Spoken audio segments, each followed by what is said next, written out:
Whether you're a bowling fan or not, everyone knows the pro with the fro, Kyle Troup. But the fun-loving Troup is no joke on the lanes. He's the #1 seed in today's East Region final of the PBA Players Championship. Can Troup take the next step towards a $250,000 payday and the first major championship of his career? Find out next.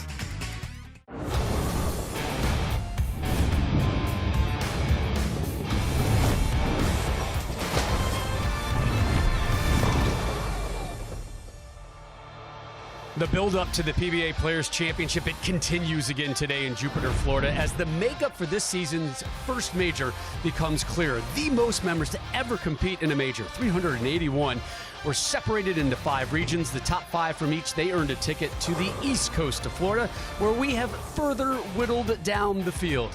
Remember back on our first show, Anthony Simonson, the West #1 seed, he was able to defend his turf to move on.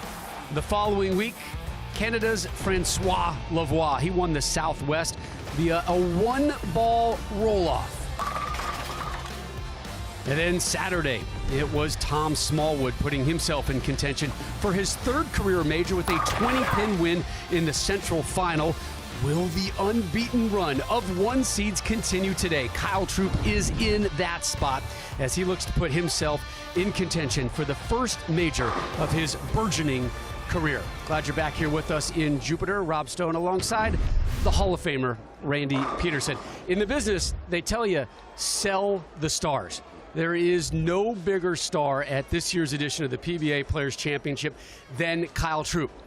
But let's be honest, Kyle Troup has been a visual curiosity. He's been a welcome mat to those outside of the PBA, and we thank him for that. He's done a wonderful service. Yeah. But you're starting to get the sense that those inside of the PBA are about to see that this young man is about more than just picking out his hair in flashy outfits. Yeah, I mean, absolutely. You know, he was the most emotional I've ever seen Kyle Troup on our Zoom call when we were interviewing him a few weeks ago, and I love his new mantra. Be the best you can be, not only on the lanes, but off the lanes. And in 2020, he sure was. It was his best year ever.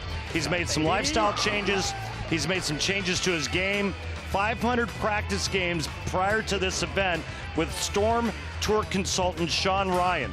He's the most confident I've ever seen Kyle Troup ever. And you know what? 2021 might be the year where he gives a certain other two-hander a run for his money. Who could that be? Reigning Player of the Year, Jason Belmonte joins us right now. Jason, what have you seen in Kyle Troup's growth, his maturity through the years on the tour? The thing when I talk with Kyle, g'day boys, g'day everyone by the way, is before I never heard Kyle talk in a way of like goals, where he sees himself a few years from now. It was always very much in the moment. But now I'm starting to see that he has a path, a journey that he wants to achieve. He's extremely motivated. I think the loss of his mother, obviously incredibly emotional for him. And I think he wants to make her proud, even more so than when she was with us. That motivation alone has seen me see a maturity and a growth in Kyle that is really inspirational. And I'm always going to be there for him whenever he needs anything. I think he's a brilliant young man, a lot of talent, and obviously, like you said, he brings a lot of flair to our tour, so you want to see him do well.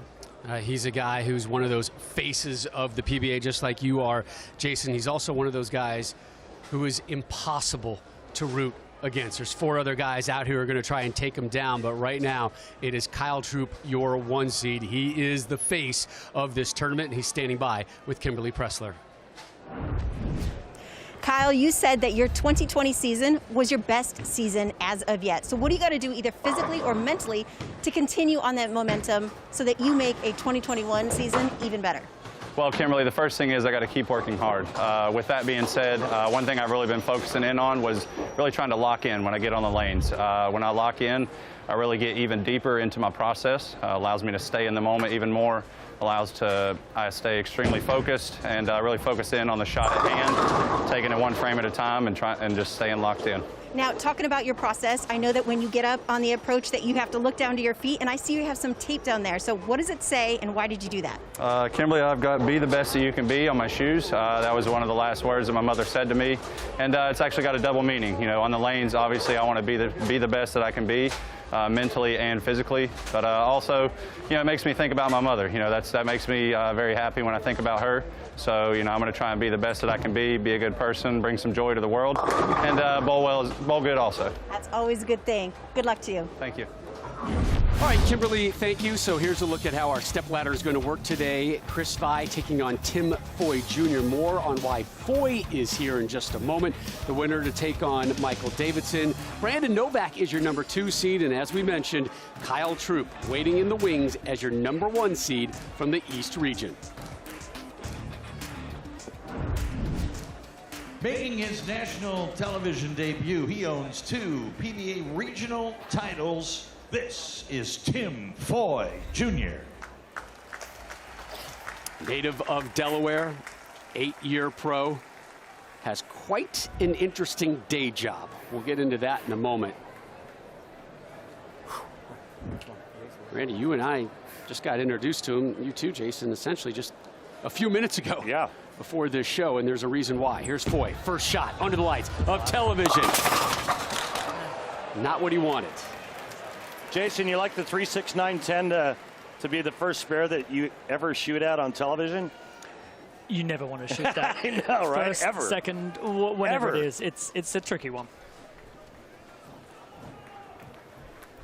The pesky one is that back pin, the 9-pin. Great pickup. Great pickup, Tim. And again, Tim was originally the 6th seed. Bill O'Neill, your 5 seed, tested positive for COVID, could not attend. Foy got the late call, and here he is.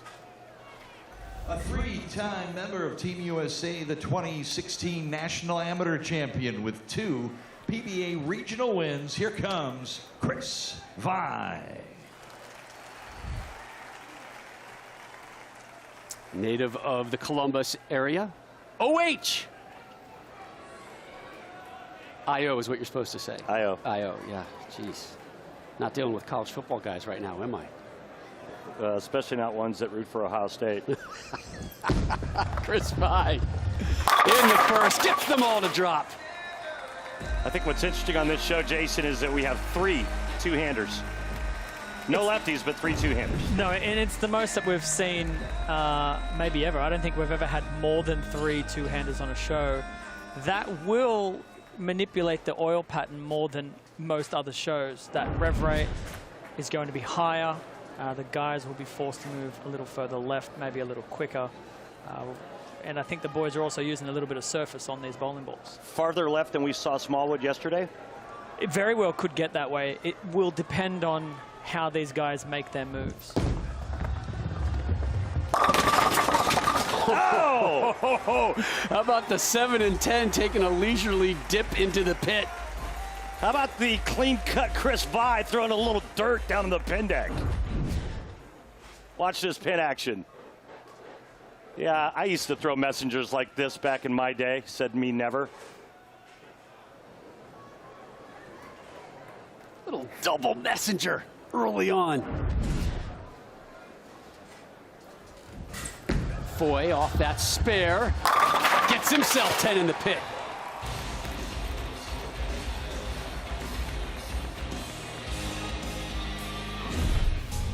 Now let's take a look at the 39-foot Don Carter oil pattern. And the area of play is going to start to be pretty much the same as what we've seen. But Jason Belmonte touched on it, where more rev rate on this show, more two-handers, and we're going to see a lot more migration to the left. There's the arsenal for Foy. 33-year-old, 8th year on the tour, making his first career TV appearance. Looking for 2 in a row and finding it. So again, Foy, one of the many stories around this young man, a late addition for Bill O'Neill. Belmo, we know how tight you and Billy O are. You can give us a quick update? Yeah, it's really unfortunate for Bill. He's in high spirits. He's just disappointed of the timing. Naturally, he's on the mend. He wishes Tim all the very best out there, and we hope to see him really soon back out here. Miss you, Billy. We all miss you. Yep. He's doing the right thing, by the way. 100%. Absolutely. In the third, and he remains perfect through 3. I'm really enjoying the progression of ability that I'm seeing in Chris. You know, we saw him on the telecast for the World Championship last year. We saw him on the US Open telecast. He's making the big shows. He's getting better and better, and now it's going to be all about taking the opportunity that he has in front of him. And right now he's doing that as well as he possibly can. Last season, 2 TV finals appearances, both of them 5th place finishes at the World Championship, also at the US Open. Hambo! You said that at the start of every show in the 2021 season. You know that, right? I said what? Game Hambo? 1, there's been a Hambo. That's awesome. To start every I told you, show. 2021 is looking up. I'm tired of all that 2020, you know what. I'm with you, brother. We are all aboard the Hambone train. Anything that puts a smile on your face, we're doing in 2021. You know what puts a smile on my face? This cat. Tim Foy does not look like, he does not look like a badass. He's a badass. Yeah. 5'6", 140. Would you be threatened by that cat walking by him on the street? I mean, I'm not going to put my hand on my wallet if you walk by. I'm all right with him. You know what his day job is, don't you? Correctional officer, State of Maryland. Hey, Tim, you know, what prison? Can't tell you. What type of prison? Can't tell you. Let's just say he's not dealing with white-collar crime people. This guy deals with some bad characters. And I love that he's able to have this release and come out here on the lanes and get a late call and not be phased and step up and drop in a ham bone on national TV. He even went as far to tell us all that at times he wears his Brunswick name shirt to work. And he gets the cat calls. Hey, Brunswick boy, right? Hey, Brunswick boy. That's hey, great. Kingpin. Yep. Well, that's how you know how brave he is. He'll wear his name shirt into a Supermax prison. Has no fear. No Come worries, at me. boys. Come at me, bro. You know where to find me. Do you even lift? Do you even lift? Great one. Here's Vi. Perfect through 4. Perfect through 5. How about Chris Vi just the last couple of frames doing his best Geppetto imitation, carving wood. Watch the pin action on this shot. Oh, my Lord. 10 frames bowled, 9 strikes. It has been a theme throughout this Players' Championship. The shows are filled with strike after strike after strike and runs at 300 games.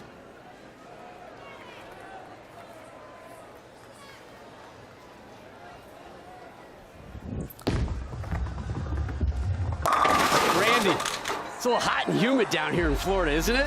Yeah, it is. Hey, you crack open a 6-pack for me. Perfect through 6 is Vi.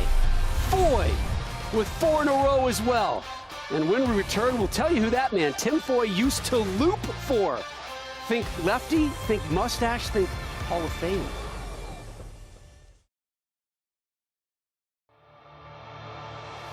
The PBA on FS1 is sponsored by Guaranteed Rate. Mortgage rates are historically low. Save money at rate.com today.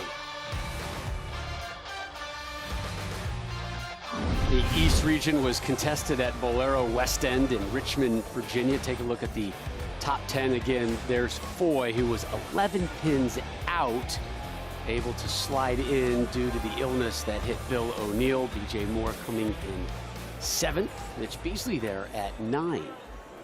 Foy, after that early test that he passed, picking up the spare, has been nothing but strikes as he gets set to close out the 6th.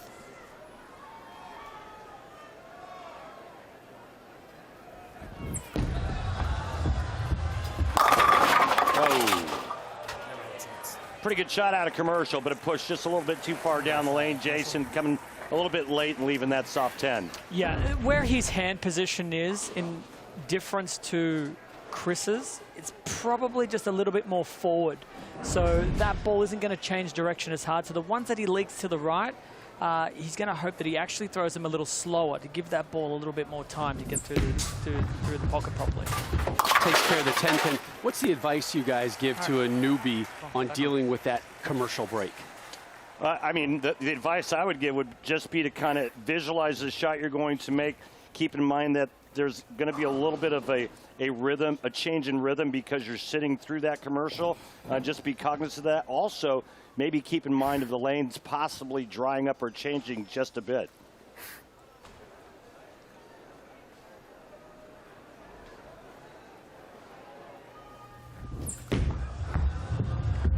Back on the strike train is Tim Foy and Kimberly. This young man has been around this bowling profession for a long time. Absolutely, he has, because Tim's father, Tim Sr., was a competitor on the PBA Tour years ago. And when Tim was 8 years old, he was the ball caddy for his father's roommate. And I'm sure that you guys have heard of this guy. It's Hall of Famer Parker Bone. Now, fast forward to when Tim found out he was going to be on his very first TV final show, and it was none other than Parker Bone by his side giving him advice. He told him that this game is going to go by quick, but he needs to find a way to slow it down in his head and just focus on making 10 great shots. Vi has made 7 great shots so far, and I'm getting something on the police scanner, Randy. What is it, Rob? There seems to be some type of alert going on right now. We've got a chase alert right now. Oh, we're chasing 300. I hear a helicopter.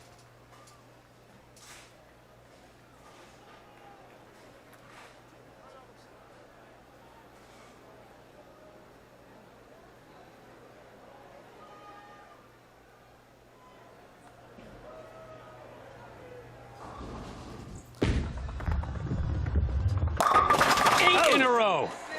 Oh! And I think Jason Belmonte hit it right on the head. Chris has got a little bit more side rotation, and he's able to kick that 10 out. And he's done it 8 shots in a row. No 10 pins for Chris Vi thus far, and you can see the rotation right there. Well, the first thing that Tim has to do now is he must strike out. Where they are in the game with the mathematics of the scoring, Tim, maximum 269. He cannot miss right now. Oh, that window. Didn't like it, but he got away with it. That was like teetering right on the cliff, right? And it was a little slower. It was a little slower, which gave his ball that little extra time. That was a good break for Tim. He's going to slow everything down now. I just heard him take a re-rack. Smart move. This is a very smart move. But the other thing that he can't do is you have to get your opponent thinking of the possibilities going into the final 2 frames. Like, what if I tap? What if I don't throw a good shot? Is it going to be close? So this shot here, he's taking his time. It has to be one of his best ones of the match, just to make Chris doubt a little bit. Just plant that seed somewhere and see if it can germinate and grow.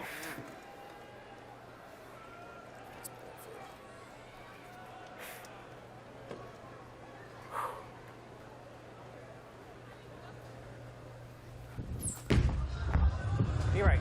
3 in a row. Foy applying as much pressure as he possibly can, but it's Chris Vi stepping up. Take another look at this shot. That was one of his best shots of the game, and didn't he let Chris know about it when he walked off it?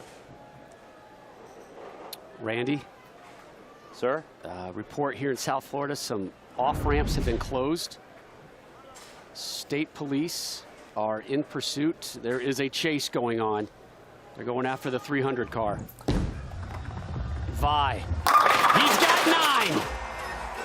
Rob, the SWAT team just rolled up outside. This is getting serious. This is getting real serious. Chris Vi taking a re-rack. He's got the front 9 in complete control. He needs any mark to advance here in the 10th frame. A mark and good count. He'll be in the 270s. Nothing Tim Boyd can do about it.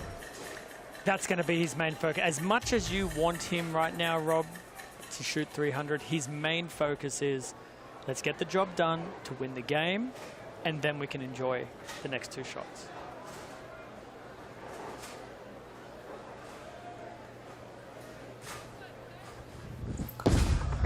Hang on, hang on. He's got the game, my. he's got the Bo Derek. Oh my. That one just kind of laid there. Look at the red line there to the inside. That one held on and went dead flush. A perfect 10 start for Vi, your 4 seed. How many times have we seen that on that left lane? Yeah, and when you give the best bowlers in the world the extra couple of boards room down lane, these are the kinds of scores that you're going to see. Right now, though, he's going to want to throw his best shot of the match.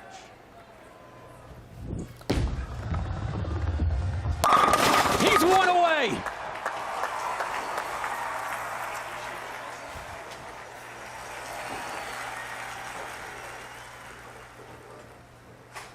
Takes a re-rack, his last one. It's one of the most unique feelings, shooting 300. As many times as professional bowlers have done it in their career, you still feel it going into that 12th. And right now, to join many of those in the history book to do it on television, I promise you the heart rate is up. For perfection. Yes! Let's go!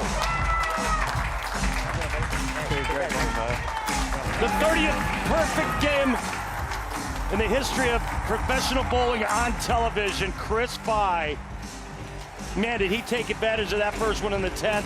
Aces the second one and catches the wall shot for perfection. History today in Jupiter. The chase for 300 complete.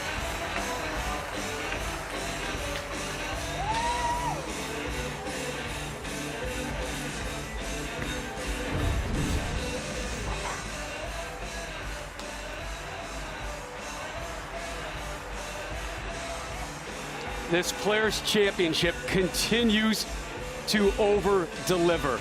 Week in, week out. We've had guys we don't talk about on a regular basis step up and throw massive numbers. And finally, somebody hit 300. We had been teased a 300 game for weeks, but it's Vi who nails it in our opening match today, and he's standing by with our Kimberly Pressler. All right, Chris, I saw a little bit of emotion right there when you threw that last ball. I think it's the most that I've ever seen out of you. And Jason Belmonte just said that when you throw a 300 on television, it's a unique feeling. So describe for us what this moment is like. Yeah, you know, it's incredible. I mean, I've yet to win a game on TV, and you know, I felt like I've bowled some really good games. So really, I was just trying to get the win, and obviously the 300 is a fantastic bonus. Well, you seem pretty dialed in, but you got a few more matches ahead of you in order to get to the finals. You ready to win some more? Yeah, absolutely. 300 to 235. First win on TV was a pretty good one. Good luck topping that, Chris Vi. So Vi, your 4 seed, able to move on courtesy of history and perfection. 300 looks so beautiful. Everything works for Chris Vi. Lines it up, drops them down. Perfection from the 4th year pro.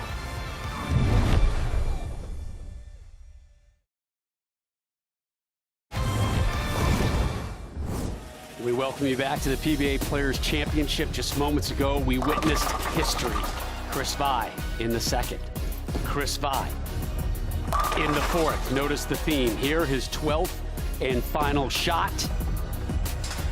300. Let's go!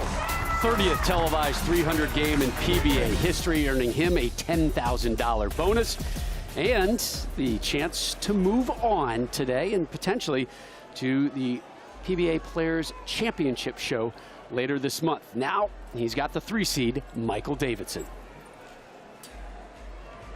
He was a two-time NAIA Player of the Year at Calumet College. Now bowling, Michael Davidson.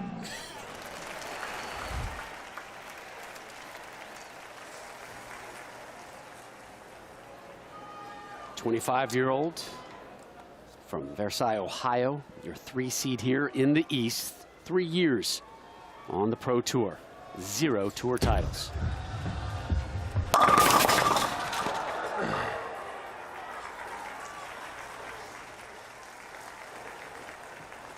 Not the luckiest shot to start off with. 4-9, crept in a little high. I don't think he gave that ball as much room to the outside part of the lane as he would have liked. So Randy draws on the screen on how to shoot the 4-9 spare. Just like that. Must have been looking at your arrows there, Randy. I was doing that for you. That is a no-brainer spare of the game, brought to you by Guaranteed Rate. Mortgage rates are historically low. Save money at rate.com today, just like you drew it up, Randy. Well, I'll tell you what, that's pretty good there. First shot on television leaves at 4-9 and then comes back and covers it.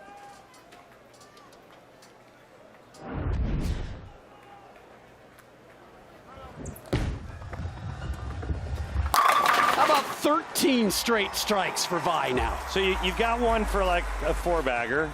And then you have one for, I didn't know I could go this high. 5s. And I know you've got the Bo Derek at 10. Yep. What do you have for 13? You're going to have to wait. Well, I don't know. I already passed that one by. Let's see if he's got 14. Give me some time. I mean, come on. I honestly never. I don't prepare for things like this. As quick as you are, something's got to come to you. I know, but it's got to be good. You can't just force it. That was an important shot for Chris, just to sure was, right? Off the come down of the 300 game to be able to step up and pure it like that.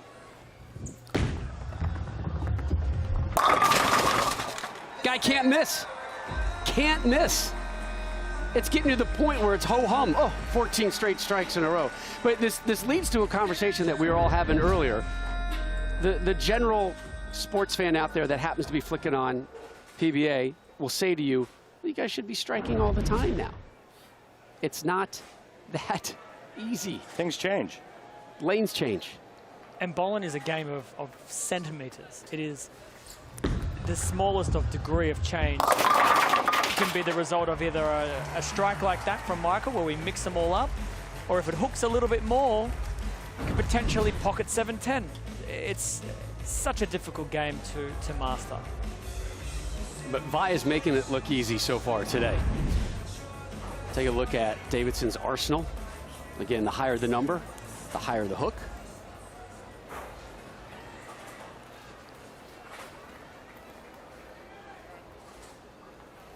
So, Jason, he's got 3 balls that have the same hook potential. But they all do different things. They all shape differently down the lane.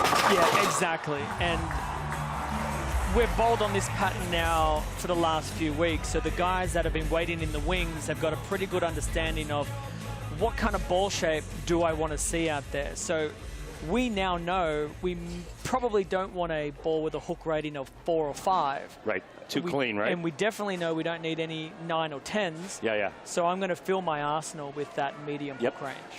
That's a great point.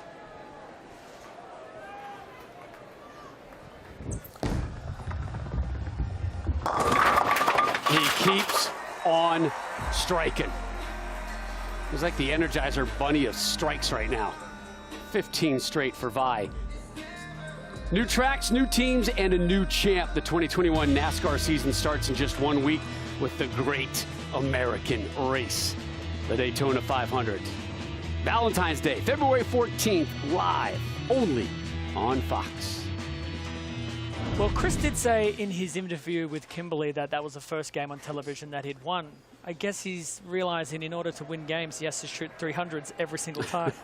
It seems like a lot to ask of a pro. But yet we're seeing it. Opening ham bone again. 16 in a row. 16 in a row. I don't know what the record is of I'm continuous checking. strikes I'm on checking. television. But he's on his way to beating it. Michael has to be able to just ignore what is going on with Chris and say, I've got to keep striking myself here.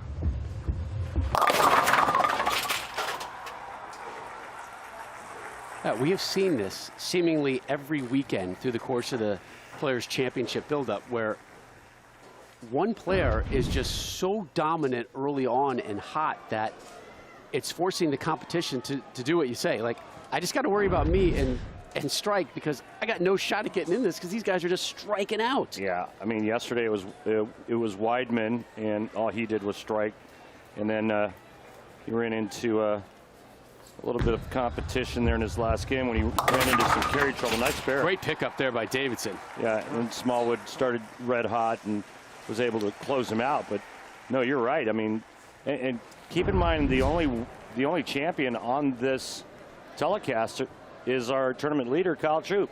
None of these other 4 players have ever won before.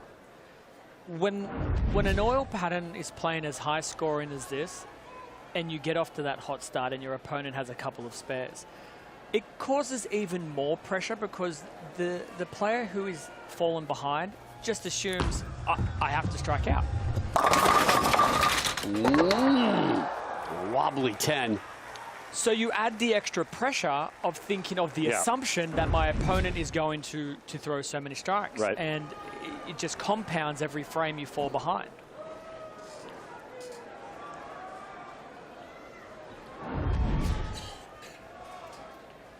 He throws the ball great, Michael. I really like the way that he gets to the line. I really like the way that he gets out of the ball. I feel like the ball shape that he's trying to create, it's not perfect. It's not right there. With the scoring pace as high as there have been, if I were to whisper in his ear right now, it would be, listen, we have to change. Like, we have to create a ball shape that is going to give you a little room down lane to miss and still do the right thing through the pins.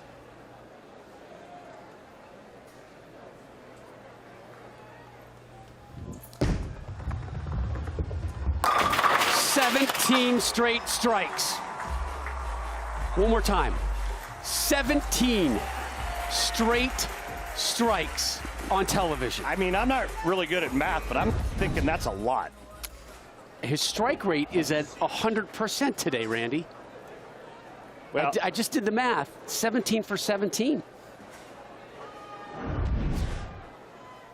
I mean, he's looking at a potential second $10,000 bonus check today.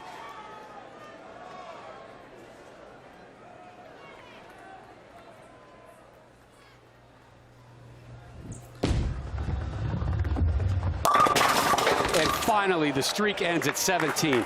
My goodness, what a historic run for Vi.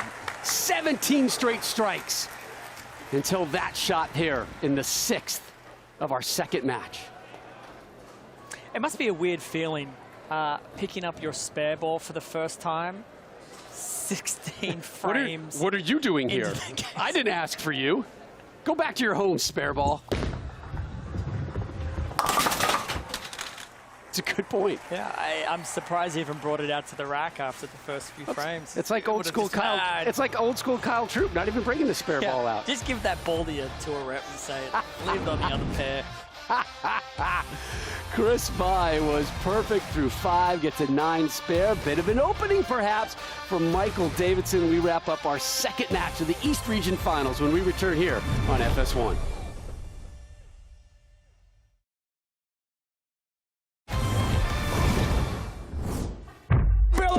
Wins the 2020 PBA Players Championship. Chris Prather wins the TOC. Jason Belmonte wins the 2020 PBA World Championship. Celebrate! Finally, a major heads to Jacob Buttroff's camp for the title. He is your U.S. Open champion. Who will win the first major of this 2021 Guaranteed Rate PBA Tour? Find out with us Sunday, February 21st, live on Fox. It's the PBA Players Championship. 7 days later, the TOC right back here in Jupiter, Florida. Then the World Championship in beautiful Tampa, Florida. Then we head west, Reno, Nevada, to host the USBC Masters and the U.S. Open. Both those broadcast live on FS1. And then April 18th, another event coming your way. So it is just chock full of next level PBA activity on FS1 and Fox. Michael Davidson, the 25-year-old, closes out the 6. Messenger takes down the 10. I got a nice story about Michael Davidson. So he went to Calumet College in St. Joseph, Indiana. One of my students that I started coaching at age 12, Pete Virgos, actually attends Calumet, but he was an incoming freshman when Michael Davidson was a senior. So I asked Pete, I said, can you tell me anything about Michael that we wouldn't know or he wouldn't tell us? And he said, well, he said he's a great guy, leader on and off the lanes, truly mentally of a true mentality of a champion and willing to work that much to obtain his goals. He said he's a great guy and just a kind of a great mentor for an incoming freshman like my guy Petey. And Belmo, you echoed that. We were talking earlier, your line, super nice guy. Yeah, I've crossed with Michael and bowled next to him a couple of times, and you can just feel that aura around somebody. You just know they've got good vibes, and he's definitely somebody who's super nice. Unlike that carry. What happened here? The 5-pin? Yeah, that's the Paralyzer 5 right here where it gets hit a couple times and decides not to go down. But you hardly ever think about Chris Vi with all that power leaving that 5-pin. That's generally considered a really weak ball or a weak shot that's deflecting. But can I just throw one last thing at you about his 17-bagger? Back in 1996, Bob Learn Jr. starts the first game with the front 12, so he shoots 300, takes a game off, and then games 3 and 4 had 17 in a row. So let me throw this at you. 17 straight strikes, and all of a sudden, Jason, now it's back-to-back 9 spares for Vi. So how do you get yourself back into that groove that you were in earlier? Sometimes when you are striking as much as Chris is, it becomes almost nervous, more nervous when you stop striking, because it's a weird feeling. You're like, hold on a sec, I haven't missed for 17 consecutive shots. Now I've missed back-to-back shots. So what he has to do is get that ball shaping back through the pins. He's going to have to make a very, very subtle change. Now he's got a massive challenge. And now if he doesn't convert, it's a whole new match. Well, that's Chris there trying to get the ball to go through the pins the way that it was previously. However, he's caught some extra friction down lane, and with that over 500 RPM rev rate, you pay the maximum penalty. Get the ball to the right side of the 3, throw it over into the 4-7. Ball take out the 6.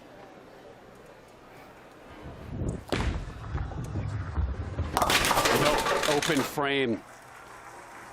He mentioned to us he used to be easily frustrated when he first came out on the tour. Since then, a different view, no frustrations, even when things aren't going your way, working on his breathing, focusing on reading what shot did, what it did, and deciphering what to do next. And he is in that mode right now because his lead has shrunk massively. For the lead. Hook. Davidson takes over. Hated it as soon as he let go, turned around and said hook. And it did just enough. I mean, you can look at that replay, the way that Michael's able to send the pins bouncing around like that. He needed every pin to do its job and just enough to take the 7-pin out. But you can see the way that he let it go. He just popped out of it a little bit, Randy, almost like he stuck or slipped at the foul line. Didn't like it, got the break. Now it's about capitalizing on that good fortune. Now it's Davidson in control, flipping this game on its head, looking for 4 straight. Rolled that one nice. Let's go. And guess what? He can shut out Chris Vi now.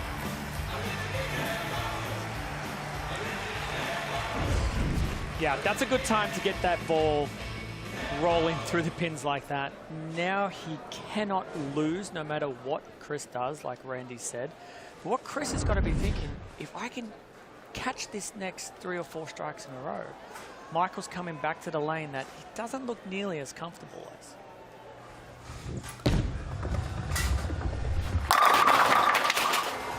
So after a 9-spare open frame, Vi gets back in the strike column. That's his 6th strike of this second match. Remember, he had 17 straight.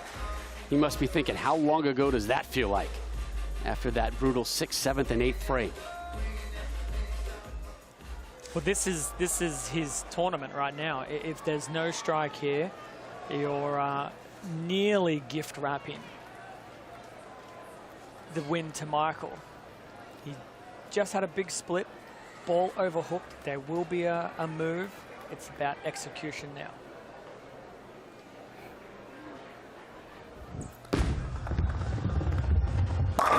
Big time strike. Let's not overlook the 2 split conversions that Michael Davidson made. He made the 4-9 early, and then he made the 2-7-8 in the 4th. And that's really the difference in this match. I mean, if those are 2 open frames, Chris Vi shuts him out. Absolutely. And Chris made a move there. He moved nearly 3 boards to the left, so he saw a little bit more of that fresh oil. Still executed the release perfectly to kick the 10 out. Needs 1 more, though, to force Michael to throw 2 strikes.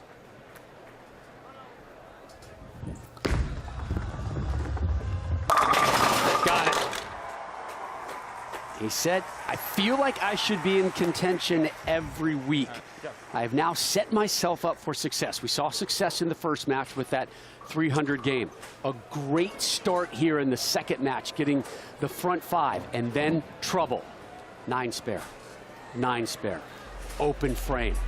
Davidson takes the lead, but here's Vi now.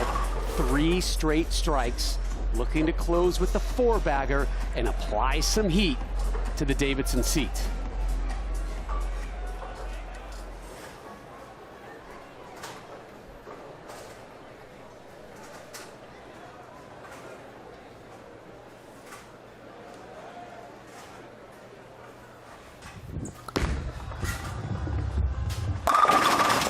That's a great finish there from Chris, and I misspoke.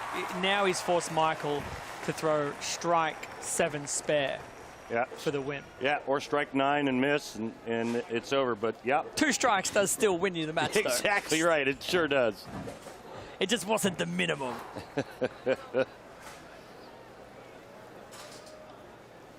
Now we're going to see what Michael's made of.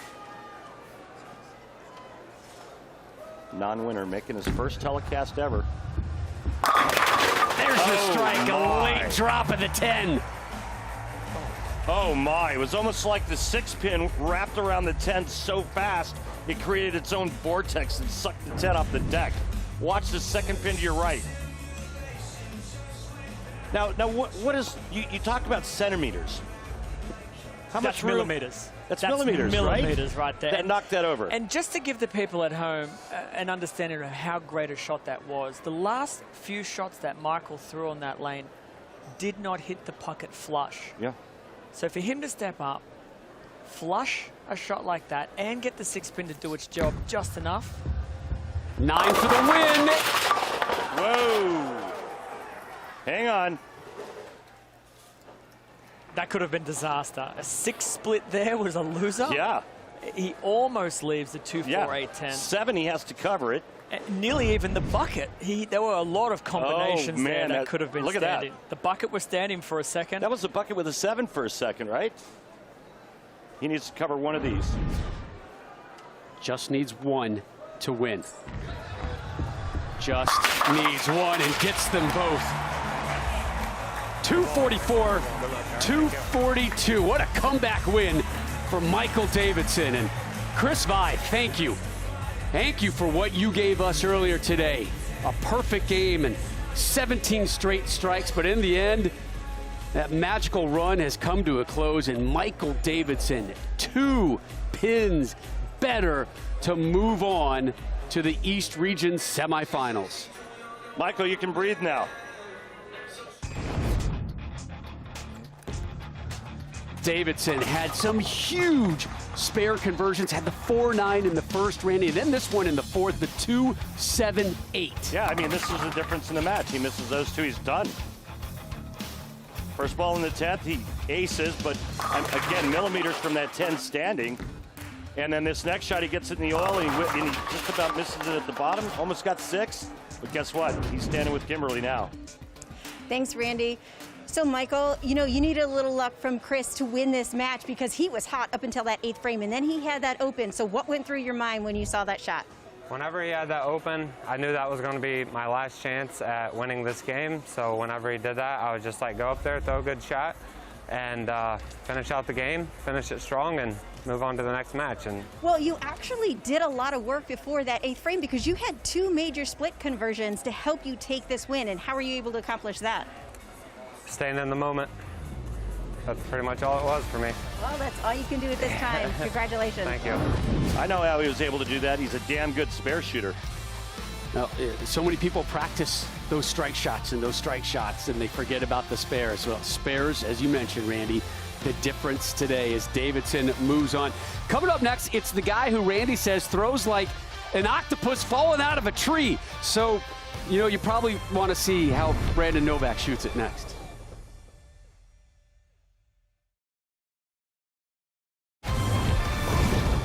We welcome back to the PBA Players Championship here on FS1 East Region Finals. #1 seed Kyle Troop getting in some practice strokes.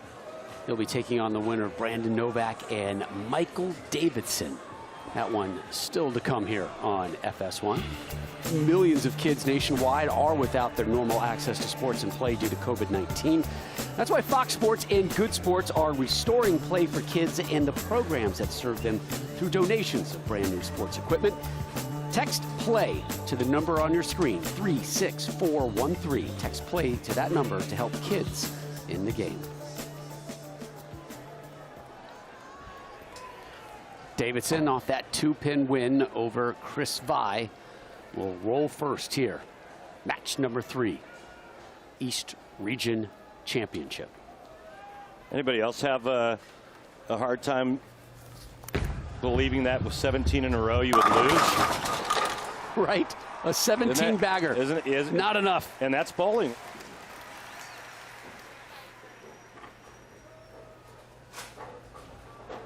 He owns 4 career PBA regional titles. The 2016 USBC Open Championships All Events winner is Brandon Novak. Chillicothe, Ohio. His hometown. 8th year on the tour. Okay, we talked about the form. And I think I need a couple more shots to fully digest what I just saw. All right. So it's not just an octopus. Well, it's a very good bowling octopus falling out of a tree. His push, absolutely. I mean, his push weight goes dead right. Ball gets way behind him, but then he reroutes and gets his hand into the perfect spot, and that's really all that matters. Yeah, it's like the Jim Furyk of bowling. I mean, there's a lot of moving parts, but you know what? This guy can bowl. Make no mistake about it. What do you think the odds are that coaches out there have tried to change his form? Well, I have a story on that. You want me to go with it? How about when we see him next? Okay. He sits down with an opening double. Davidson, Calumet College product, had great success there, was a 3-time NAIA All-American.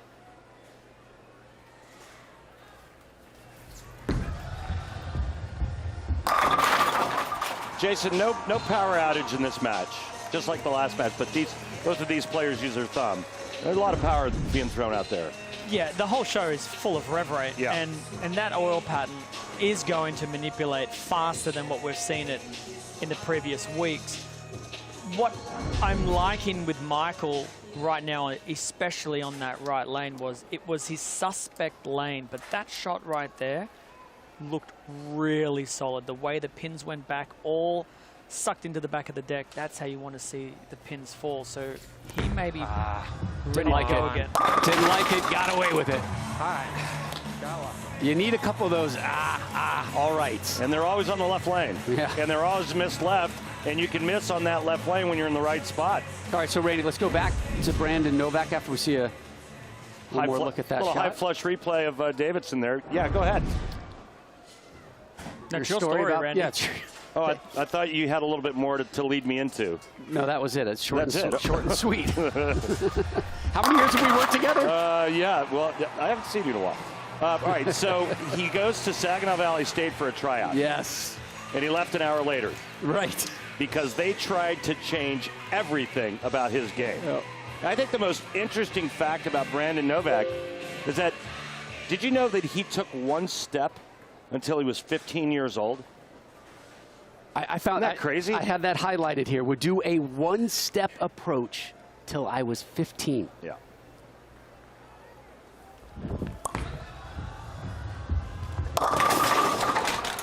As someone who grew up with a non-traditional style, it can be very difficult to hear it over and over and over and over again your entire career. You've got to change this, you've got to change that, you've got to do this. You'll never be any good with a swing like that. And I think one of the things that Brandon is able to do is, as unusual as it is, his repetition of that particular unusual style is impeccable. Absolutely. And at the end of the day, Randy, and we talk about this a lot offset, it's about repetition in this game. You throwing the ball as well as you possibly can, the same, is going to give you greater chances. Now, Brandon has mastered that particular style. I think changing that, even if it were more simpler, would not help you.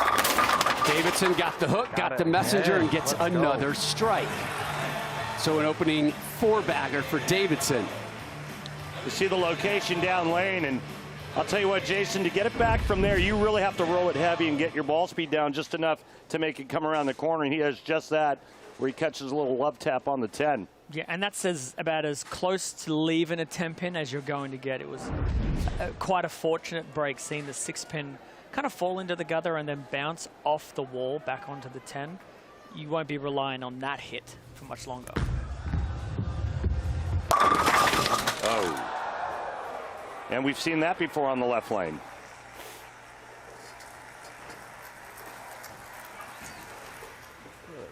Well, to be fair, he should have left the 10-pin the frame before. Giveth and taketh away. He had it coming. Right? Yeah, he had it. He had it He did this to himself. Yeah, you only have yourself to blame, Davidson. Uh-oh. Woo! What do you call that, Rob? I got the skinny jeans bottom off the rack. Didn't try him on before he took him home. I'm going to keep him. I already ripped the tag off. Catches just enough paint right there. Woo!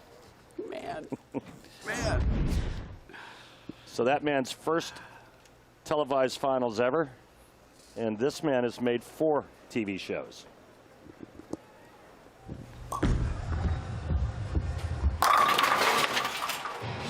That's really a homemade swing, but I really like what you said, and the fact that he's able to repeat, and it's all about repetition no matter what form or style you have.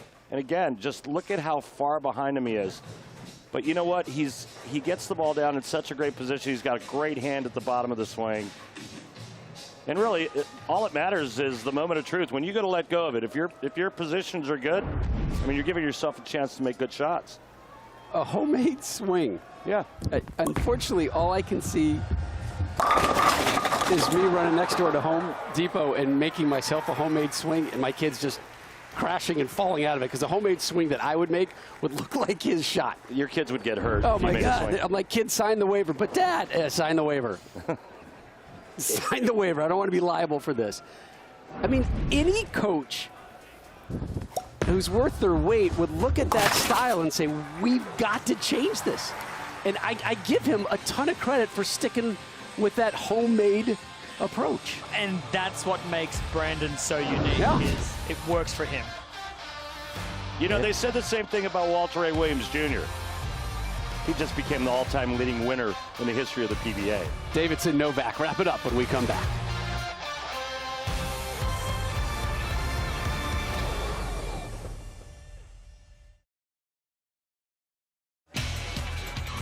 We welcome back to the PBA Players Championship, coming your way here on FS1 and the on-lane graphics you see today, including the ball tracer, courtesy of Clutch Bowling. Hey, Rob, you know what other center has clutch? It's one of my favorite centers. You know what the name of the center is that has clutch bowling? Orange 10-pin bowl. You know where it is? New South Wales. Where's that? Oz. That's your place, That's Belmo. my place. Yeah, it's a pretty cool system. I love that place. Davidson up 11, can max out with a 279. Keeps the strikes going there. Great shot. 2 in a row for Michael after an opening ham bone. Check out the location of at the arrows and of the break point at about 39 feet. A great hand in this shot, Jason Belmonte. Look at the roll there. Yeah, it's a phenomenal ball roll. That's the shape and that's the roll he needs to repeat, especially on that right lane. When he gets his hand to create a little bit more of that axis rotation, the ones that do get a little bit further to the right have a better chance of recovery. When he gets too forward, too far behind it, the ball loses its shape down lane.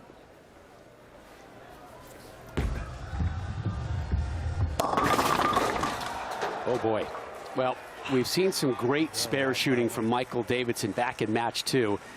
This one will really test him.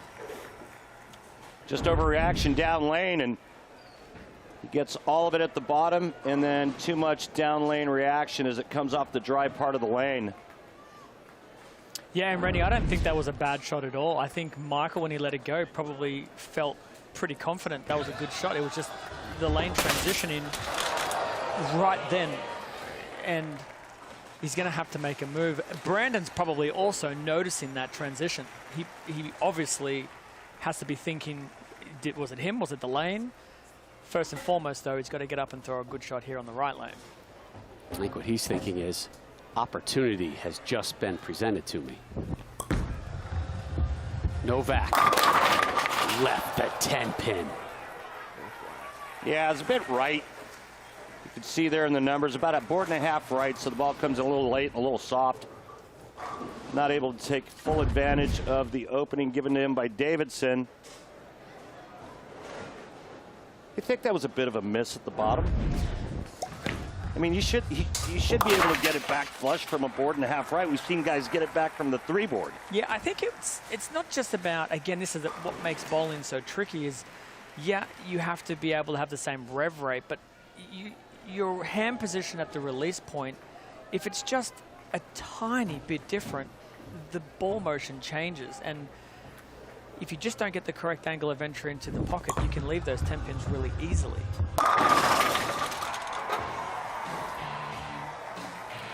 Novak Davidson trying to make it to our East Region Championship match next against Kyle Troop. Here's the 3 that have already moved on to the PBA Players Championship Finals, live Sunday, February 21st on Fox. That's Big Fox, Bart Simpson Fox, Anthony Simonson, Francois Lavoie, and Tom Smallwood.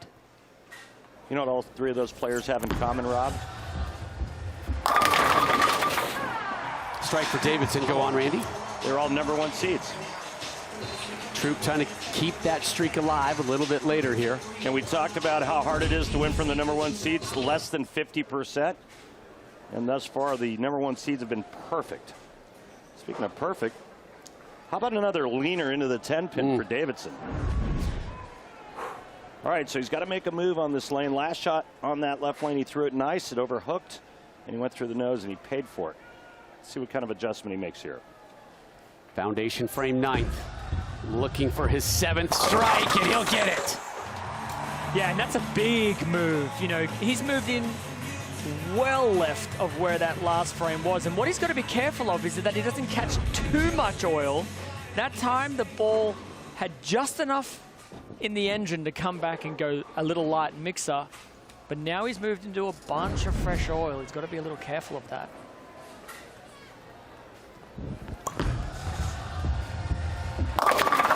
Oh my. What happened there?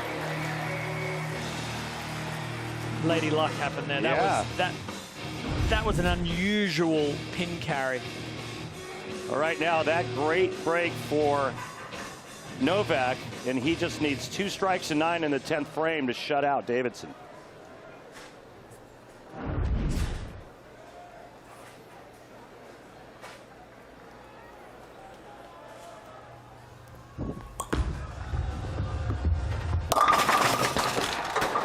lot left of target there, Randy. He over-accelerated on the way through, never gave the chance for the ball to get to the right. He left that in the, I think it was the fourth frame. Yep. So, not the shot he was looking for to have a chance to shut out. Nor was that the shot he was looking for, an open frame in the 10th. 2:13 final. Right now, Davidson going at a 220 clip, 225 to be exact. Wow. Any mark here in the 10th frame, Davidson's going to bowl Kyle Troup in the final match. Think about the things Davidson has had to deal with and seen, the script rewrites. Ace. Ace. And he's alive and moving on again. Absolutely aced it off his hand. Got the good pin carry. Took full advantage of the opening given to him by Novak. What a great shot.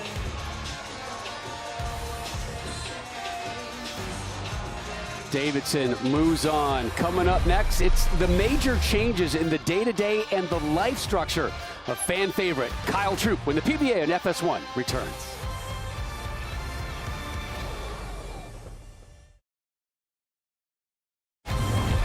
Welcome back to Jupiter, Florida. Continuing coverage of the PBA Players Championship today, but next Sunday it's the South Region Final. We're talking about no names through some of this tournament. There's no bigger no name than your 4-seed Tom Doherty. Ouch! Yeah. Sorry, Tom. 1 seed, the Iceman cometh. Yeah, Jesper got Dick Allen Svensson in there too. Yeah, looking forward to seeing everybody roll next Sunday, 1 Eastern on FS1. Take a look at the updated step ladder that Kyle Troup sits on top of as the 1 seed, and Troup getting set for his showdown with 3-seed Michael Davidson. Davidson 2 better than Vi back in match 2, and then taking care of Brandon Novak in match 3. So it's Kyle Troup standing in his way right now. Kyle Troup is the guy, Randy, that you and I and Jason and Kimberly, we all talked about when we came on the air a couple hour and change ago. We talked about the lifestyle changes that this young man has made, and you get the sense he's come to this realization, like, he's not sideshow Bob, he's main eventer Kyle. Absolutely. I mean, you know, he's got 6 titles. He's looking for looking to win his first major in this event. But, you know, the thing that I really love about Kyle's new attitude is that he's not going to get outworked. You know, win or lose, at the end of the day, he can walk away from any event and say to himself, you know what, I worked hard.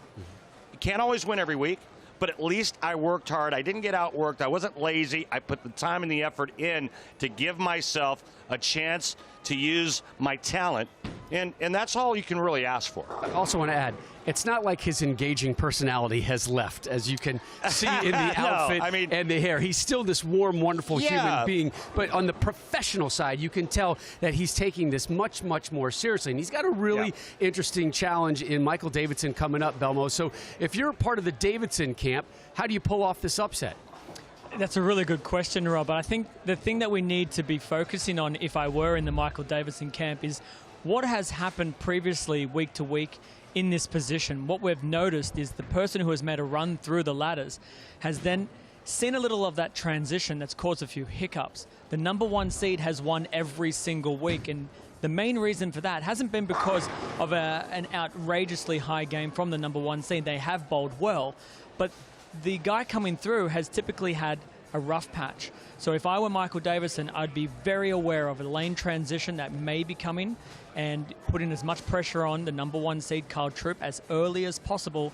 And that way, coming down the stretch, you can rely on that lane experience that you've already had on the pair to come into your advantage.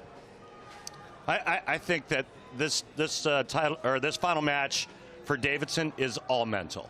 I mean, if he stays focused, stays in the moment, doesn't get ahead of himself, doesn't think about $250,000, he will stay focused on the job at hand. He'll see the transition. He'll know the moves to make. He's done it before.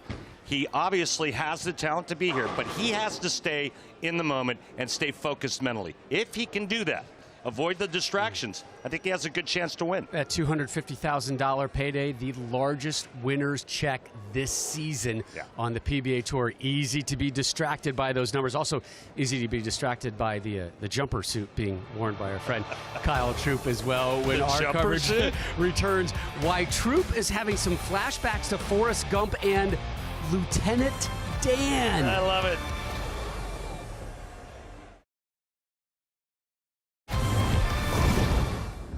The PBA Players Championship on FS1 rolls on. Head on over to PBA.com to check out the PBA Pro Bowling video game. The game features the top PBA pros, real equipment, authentic oil patterns, more than 100 tournaments, and online play. Also, some exquisite play-by-play and color analysis, I'm told.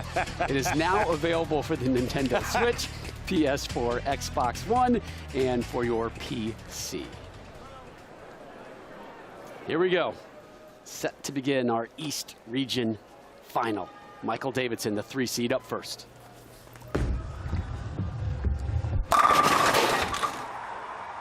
Strike hard, strike first.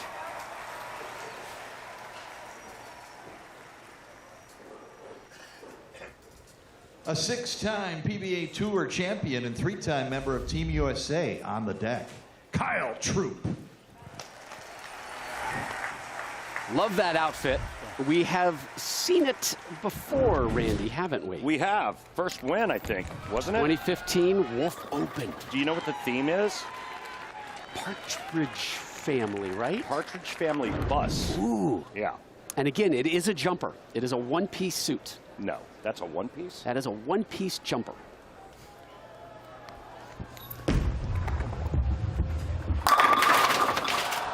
Left the 10-pin. That's why you don't wear your mask, Kyle. Kyle just came back, Jason, and said that's why you don't wear your mask, Kyle. And that caused him to leave that ring 10? That looked like a pretty good shot. You know, we saw Wes Malott the other day mumble something similar as well. You know, it gets in the way. It distracts just enough. I believe the PBA protocol is when you're on the approach, you are socially distanced from your competitor. Correct. You can remove your mask while bowling, but obviously when you finished your delivery and come back to the settee, you're required to put it back on. Some players, it doesn't bother them. Obviously, it bothers Kyle enough for him to not feel like he executed a great shot. We'll see if it was the mask's fault or not, because this frame, he's not wearing it.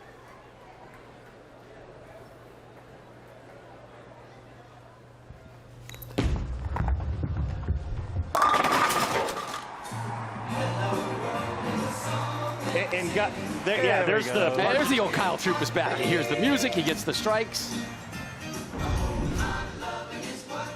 But guys, I think after that beautiful music is done playing, I think we need to give this its due. Most consecutive strikes, championship round, 18 by Ryan Schaefer and Pete Weber. Ryan did it in Indianapolis in 07, Weber, Louisville, Kentucky, 2001.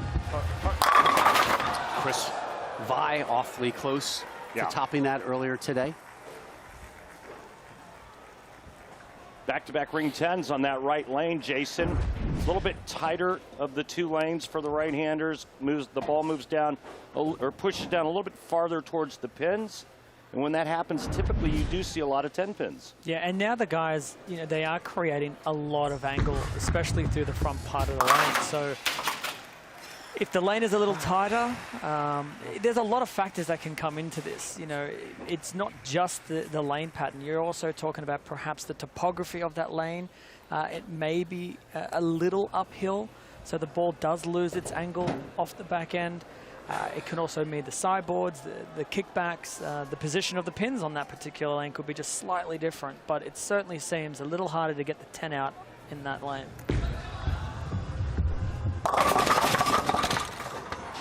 Strike, spare, strike for Davidson to start. And that's the deepest he's been all day. Deepest anybody's been. He's about into that 25 area, 25th board. That's the one thing I want everyone to pay attention to, is the further left that they go, the more critical it is to see friction. My fear is if they miss left from there at that ball speed, it may blow straight through it. Three-time tour titleist, yet to win a major. Kyle Troup gets a strike right there. We talked to Kyle the other day. We've been hitting on this changes in Kyle Troup. And when we talked to him, he had this big water bottle right there, gallon and a half of water I'm dropping a day. Flew to Florida, like you mentioned, Randy. Took 500 shots over 3 days. Not one of them was a spare ball. Every one was a strike shot. The other thing he said, some timing changes. I'm bending more in my second step, driving more at the lane, something I'd never really practiced all that much. And part of that driving at the lane, use your legs. And what would he keep saying to himself? Well, Forrest Gump. Ooh, here we go. Use your legs, Lieutenant Dan. Legs, Lieutenant Dan. He legs himself over to the chair, sits down with a three-bagger. Really nice start for Kyle Troup. Listen to this. Ooh, here we go. It's a great start. And again, we've seen it throughout the competition. The #1 seeds have really come out. Anthony Simonson, Francois Lavoie, Tom Smallwood. All 1 seeds have moved on. Troup trying to follow their lead. Michael Davidson doing his best to make it difficult. So it's a 2-bagger there for Davidson. He's got 3 strikes total, down 10. There's the 3 that have moved on already to the Players' Championship final show, Sunday, February 21st, 12:30 Eastern, live on Fox. Troup or Davidson's headshot will be added to that within the next few minutes.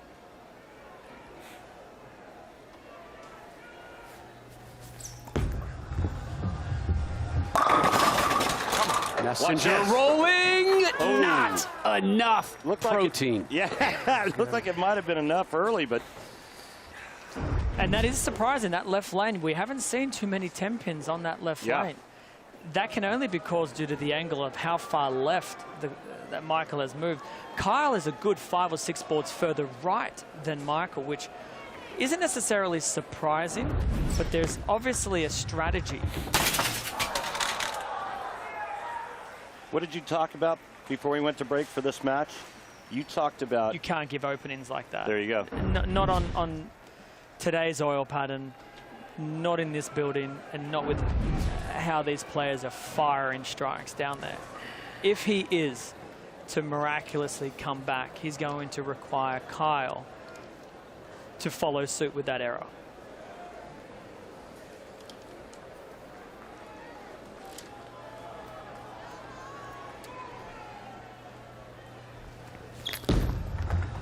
Catch. 4-bagger takes advantage of that opening. Those are things you see from guys who have a long Hall of Fame type career. Well, you got the opening, and then I like Jason's analogy of that type of 10-pin falling. It's just the millimeter, you know, that millimeter or two of catching just enough of that 10-pin. And Kyle Troup does exactly what every great champion does. He takes advantage of the opening given to him by his opponent. And this is when you put your neck on the throat of your opponents. He's given you the opening. You've thrown the first strike. You're leading into the 6th frame. If there is a messenger or some crazy carry, we're going to see a few fireworks from Mr. Troup.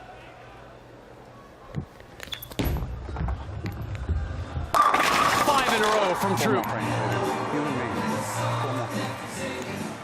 He ain't playing, Rob. He ain't playing. He's happy, he's upbeat, but he's here to win. We wrap up our East Region final next. Can Troup become the 4th straight 1 seed to advance to the PBA Players Championship?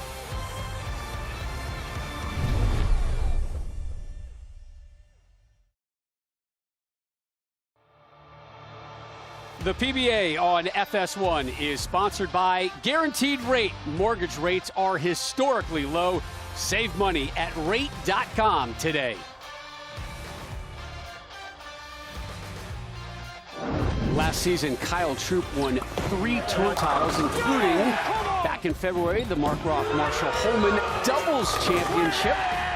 His partner, Jesper Svensson. Troop, the 1 seed here in the East. Svensson, the 1 seed in the South, and you can see him in action Sunday, 1 Eastern on FS1. Some of our favorite bowlers, some of our least favorite bowlers, part of that show.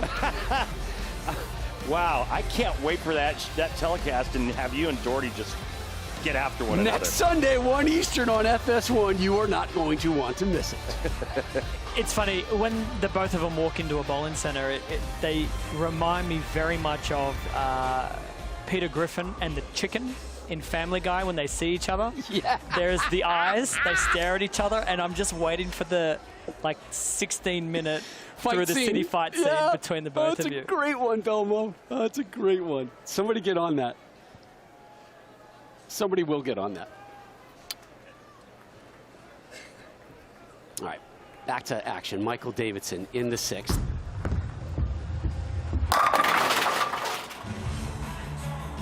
And that's important right there, isn't it, Randy? To come out of the break after making the error.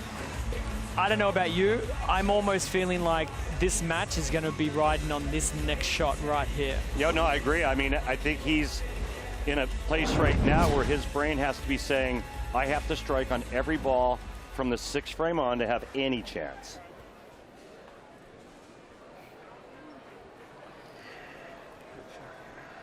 Four strikes, 1 spare, 1 open frame so far from Michael Davidson.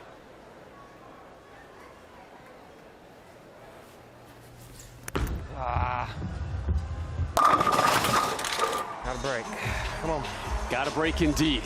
Again, and he will take it. Again, Belmont on the left lane. Yeah, you know, I almost feel like his tour rep should tell him, I know it wasn't a good shot, but throw it like that every single time. Right? Every time you have not liked it, it's gone high flush. Yeah.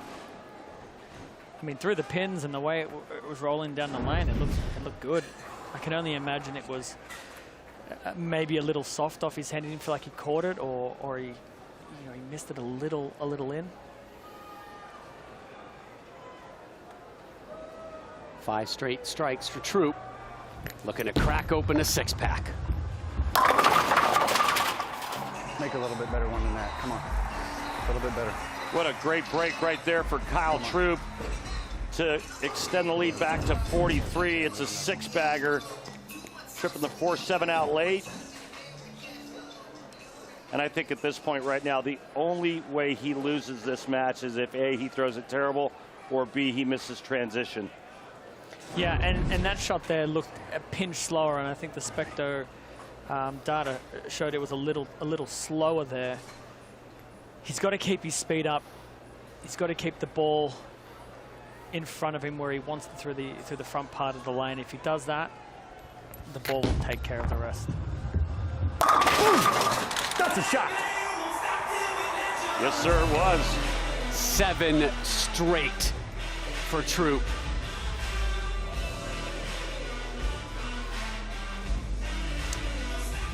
I know it's not in Michael's personality. He seems very, very quiet, very calm, but I almost feel like there needs to be a react here to just make Kyle think about something. Yeah. You know, get him out of this rhythm that he's in.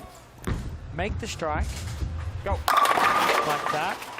Throw the next one. Right. And just something to make Kyle take his mind off of what he's doing. Yeah, like, hey, I'm not going anywhere. It's not over yet. Just bark at him a little bit, right? It doesn't always work, right, but at this point, at least you let him know that you're still alive. Absolutely. And breathing.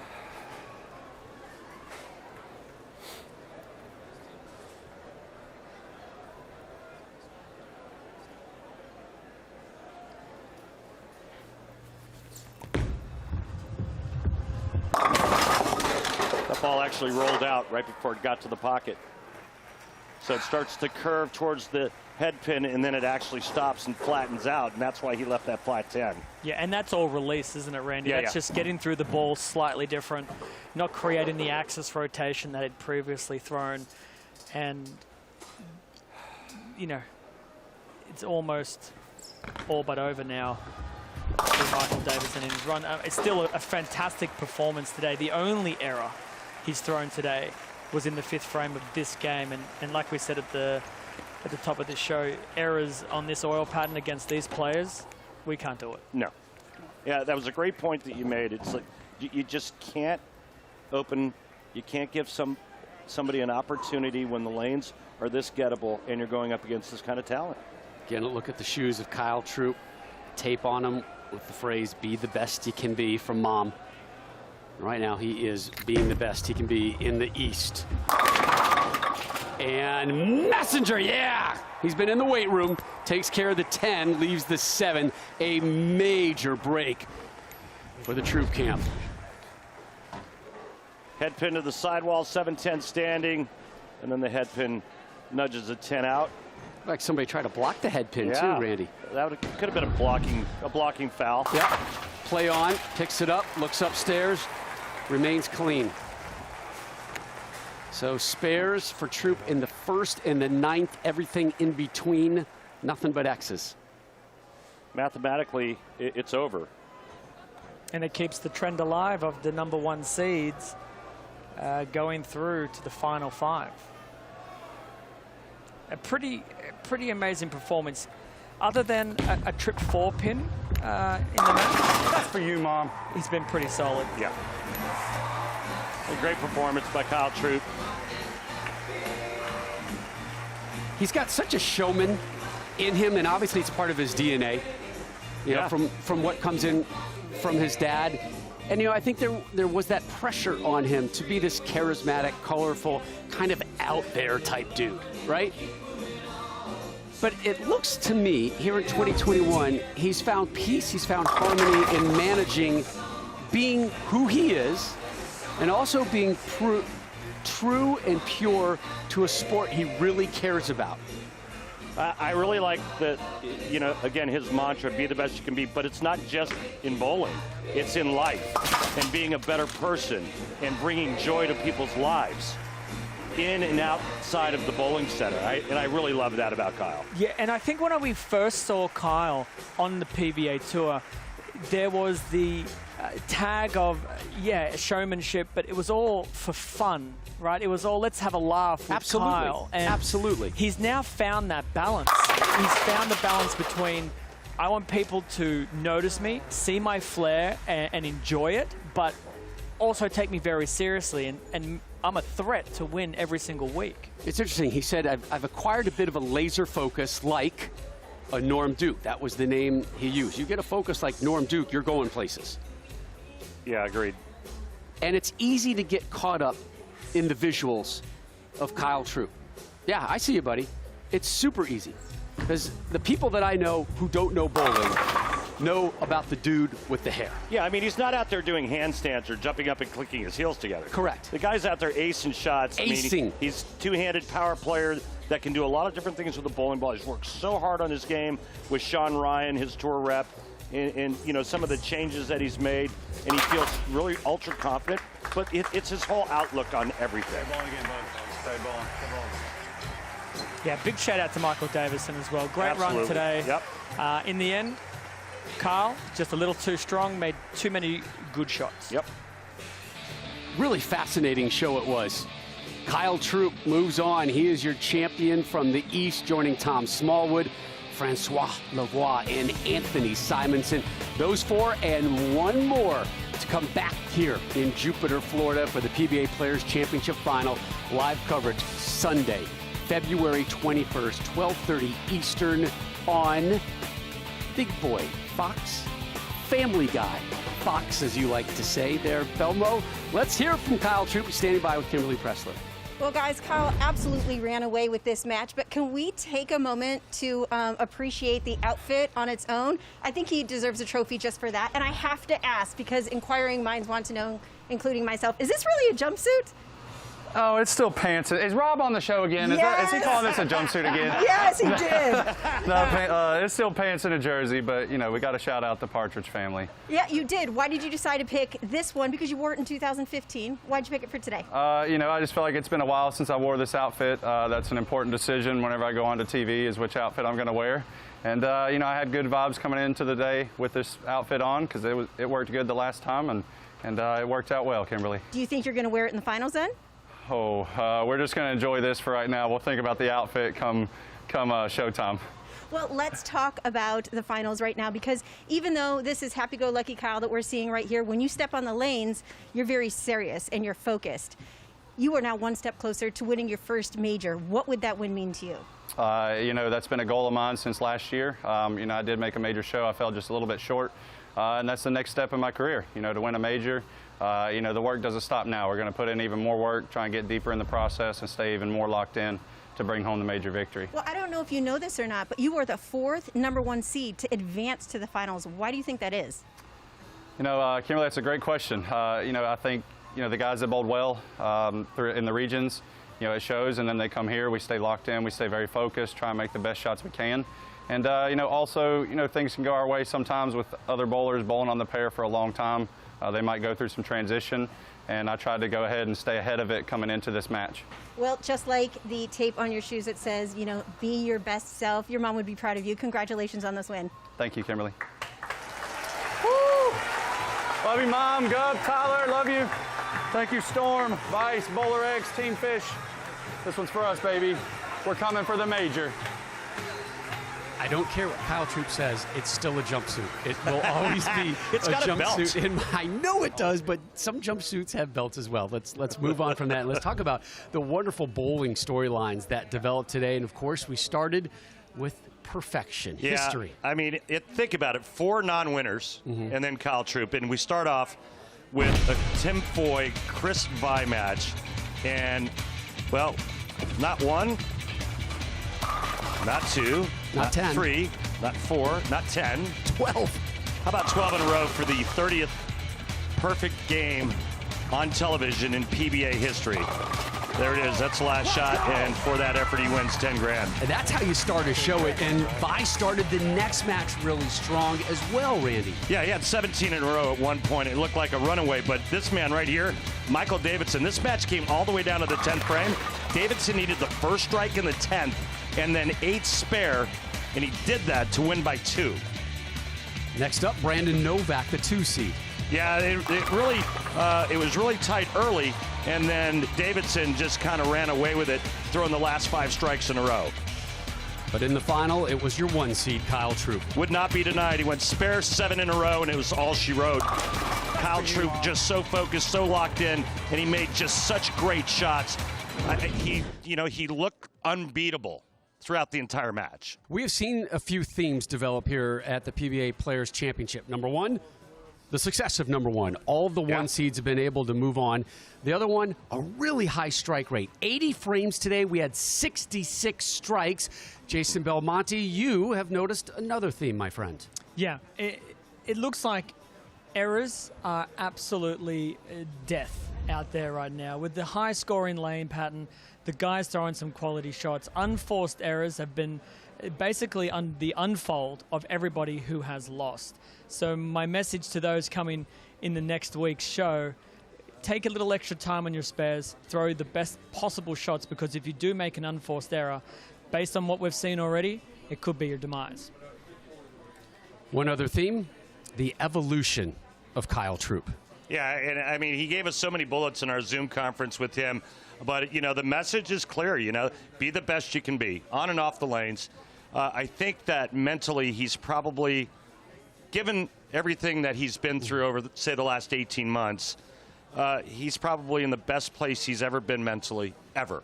And I think it's showing in his performances. His performance today just proved that. I mean, Jason brings up a great point. Don't give your opponent an opening.